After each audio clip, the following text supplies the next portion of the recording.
CCTV footage ফাঁস।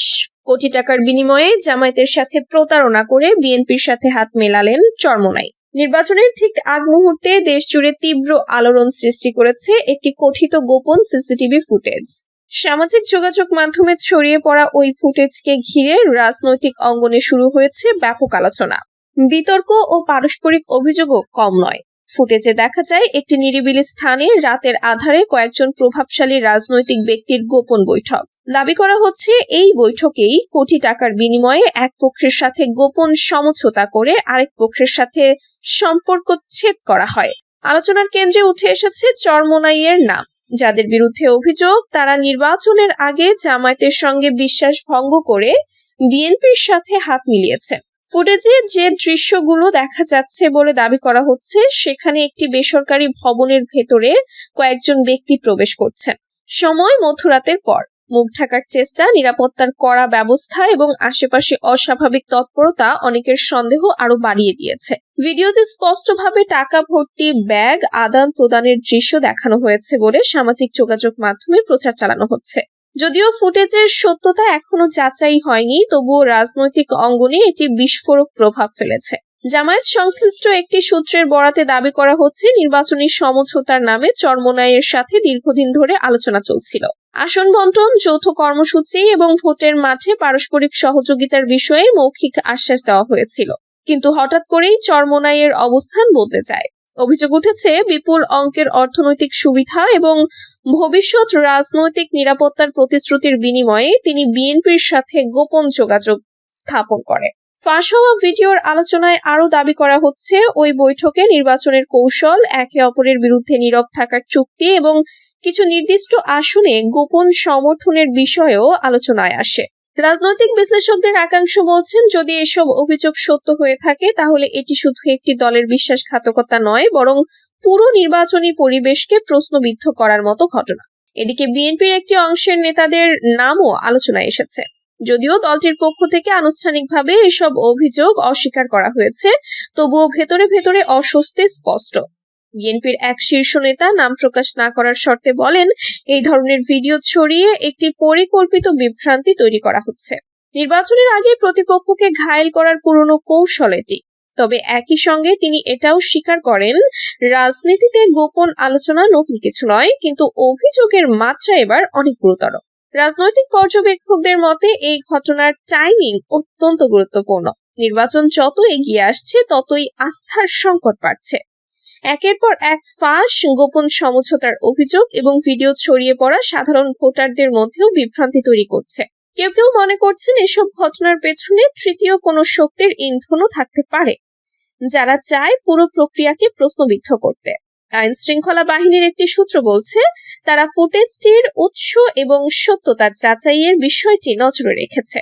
তবে আনুষ্ঠানিক কোনো তদন্তের ঘোষণা এখনো আসেনি। বিশ্লেষকরা বলছেন, যদি নিরপেক্ষ তদন্ত না হয় তাহলে এই ধরনের অভিযোগ নির্বাচনের আগে সহিংসতা এবং অস্থিরতা বাড়াতে পারে।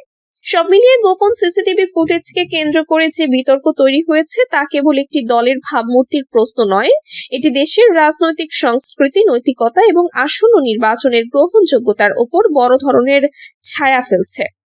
সত্য যাই হোক, এই ঘটনা স্পষ্ট করে দিয়েছে যে নির্বাচনের মাঠে শুধু প্রকাশ্য প্রচারণা নয়, আড়ালের রাজনীতিও কতটা সক্রিয় এবং কতটা প্রভাবশালী হতে পারে। শেষ পর্যন্ত জনগণ কোন কথায় বিশ্বাস করবে এবং কার উপর আস্থা রাখবে, সেটাই এখন সবচেয়ে বড় প্রশ্ন। চট্টগ্রামের চন্দনাইশ উপজেলার বদুরপাড়া এলাকায় জুলাই গণ অভ্যুত্থানে আহত হাসনাত আব্দুল্লাহর ওপর সশস্ত্র হামলার ঘটনা ঘটেছে। একই ঘটনায় মাইন উদ্দিন নামের আরো এক যুবক আহত হয়েছে। শুক্রবার দিবাগত রাতে ঘটনাটি ঘটে। স্থানীয় সূত্র জানায়, 15 থেকে 20 জনের একটি সংঘবদ্ধ দল লাঠি ও চাকু নিয়ে তাদের ওপর অতর্কিত হামলা চালায়। হামলাটি ঘটে চন্দনাইশের বদুরপাড়া পাক্কা দোকান এলাকা থেকে পেট্রোল পাম্পের সামনের সড়কে। ঘটনার পর এনসিপি নেতা হাসান আলী তার ব্যক্তিগত ফেসবুক পোস্টে ক্ষোভ প্রকাশ করে। পোস্টে তিনি বলেন, আমার অত্যন্ত কাছের ছোট ভাই জুলাইয়ের আহত বীর হাসনাত আব্দুল্লাহর ওপর চন্দনাইশ বদুরপাড়ায় সন্দেহভাজন স্বৈরাচারের দোসররা হামলা করেছে। এই দৃশ্য আমি স্বাভাবিকভাবে নিতে পারছি না। এই ছেলেগুলোই আমার অংশ, এদেরকে দিয়েই আমার সবকিছু গড়ে ওঠা। এদের গায়ে যে বা যারা বিন্দুমাত্র আঁচড় দিয়েছে তাদের অবস্থা আমরা শেষ পর্যন্ত দেখে যাব। উপযুক্ত ব্যবস্থা গ্রহণ করা হবে। চন্দনাইশের সব ছাত্র জনতা ঐক্যবদ্ধ হন। কুমিল্লা 4 আসনে বাংলাদেশ জাতীয়তাবাদী দলের প্রার্থী মঞ্জুরুল আহসান মুন্সির মনোনয়নপত্র বাতিল ঘোষণা করেছে নির্বাচন কমিশন। ঋণ খেলাপির অভিযোগে তার মনোনয়ন বাতিল করেছে নির্বাচন কমিশন। অপরদিকে জাতীয় নাগরিক পার্টির দক্ষিণাঞ্চলের মুখ্য সংগঠক হাসনাত আব্দুল্লাহর মনোনয়ন বহাল রেখেছে ইসি।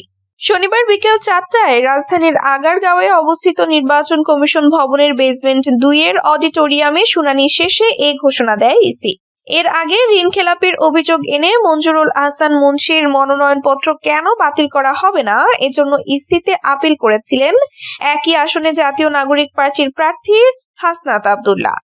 কুমিল্লা 4 আসনে এনসিপি নেতা হাসনাত আব্দুল্লাহ জামায়াতের নেতৃত্বাধীন 11 দলীয় জোটের প্রার্থী। ইসলামী আন্দোলন বাংলাদেশের জন্য রাখা 47টি আসন জোটের বাকি দলগুলোর মধ্যে ভাগাভাগি হবে বলে জানিয়েছেন বাংলাদেশ খেলাফত মজলিসের আমির মাওলানা মামুনুল হক। শনিবার বিকেলে রাজধানীর মগবাজারে জামায়াতে ইসলামীর কেন্দ্রীয় কার্যালয়ে সাংবাদিকদের এ কথা জানান মামুনুল হক।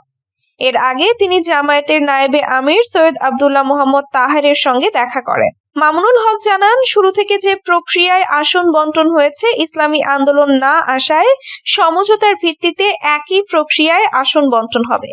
যে আসনে যে দলের প্রার্থীকে সবচেয়ে শক্তিশালী মনে করা হবে তাকেই একক প্রার্থী হিসেবে মনোনয়ন দেওয়া হবে।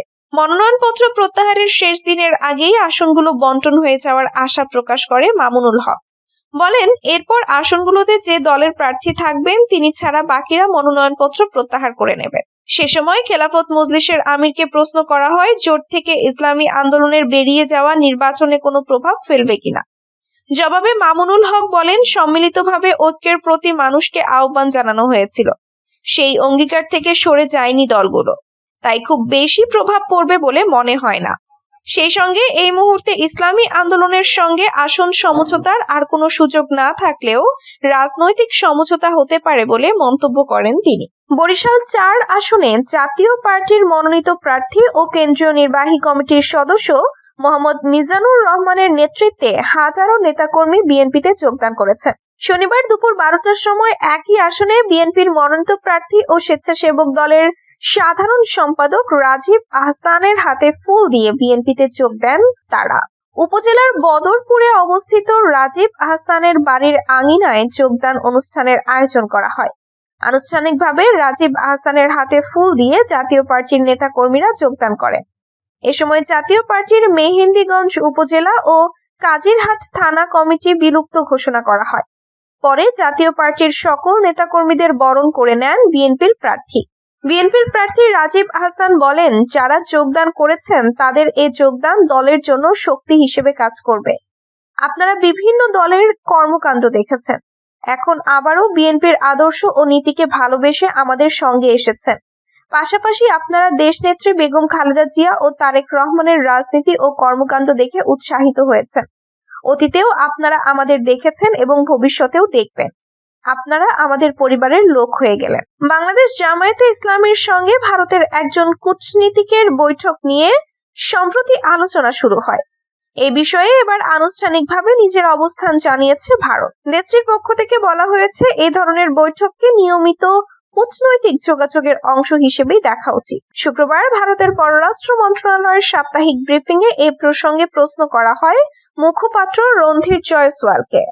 জবাবে তিনি জানান, বাংলাদেশের সঙ্গে ভারতের ঘনিষ্ঠ দ্বিপাক্ষিক সম্পর্ক রয়েছে এবং ঢাকায় অবস্থিত ভারতীয় হাই কমিশনের কর্মকর্তারা নিয়মিতভাবে বিভিন্ন রাজনৈতিক ও সামাজিক পক্ষের সঙ্গে সংলাপে অংশ নেন। তিনি বলেন, জামায়াতের সঙ্গে হওয়া বৈঠকটিও সেই ধারাবাহিকতার মধ্যেই পড়ে।